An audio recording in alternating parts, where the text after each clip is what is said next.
Stefania, Madam Sala, First Wisdom Foundation, wanafunzi wenzangu, haitoshi kusema itifaki imezingatiwa. Bwana Yesu asifiwe. Asalamu alaykum.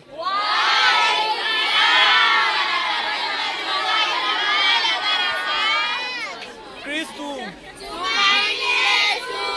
mapendo.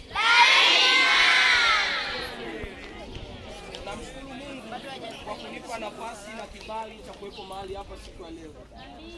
Kama nilivyojitambulisha mwanzoni, ninaitwa Elia Paulo, ndio mwenyekiti wa First Wisdom Foundation. Na First Wisdom Foundation ilianzia hapa Kitwe. Kabla kuitwa First Wisdom Foundation ilikuwa inaitwa Team Kibirizi. Team Kibirizi ilikuwa ni jumuiya ya wanafunzi ambao wote tulikuwa tunatokea eneo la Kibirizi. Ni watu ambao tulipendana sana. Ni watu ambao tulishikana mkono kwa hatua mbili tofauti, wakati wa raha na wakati wa shida. Na ilimpendeza Mungu na wote tulivuka. Kama ndugu zangu walivyosema pale, tumelala sana. Mimi ni mtu mmoja wapo, nilienda kuchukua mawe Katabe, mawe 50. Nikafikisha pale, Kasosi akaniambia nirudishe yote. Na niliyarudisha. Hajetamaki, nilifyatua matofali kule nyuma. Mimi ni mtu ambaye nilikuwa nikitokezea kule, wewe dogo ananiambia hepa nishakuona. Yaani hata kama nimewahi, hepa nimeshakuona kule. Kwa sababu nilikuwa ni mtu ambaye napenda drama sana.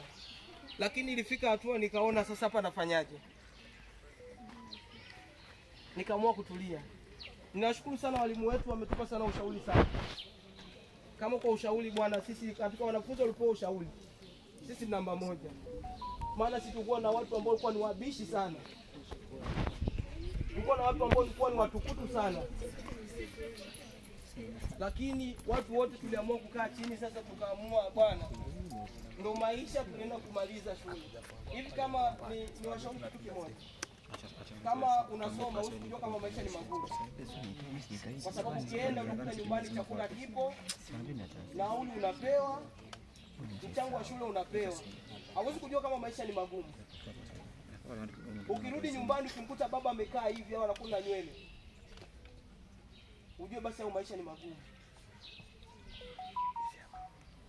Lakini kwa sasa hivi hauwezi kujua kama maisha ni magumu. Ninachowasihi,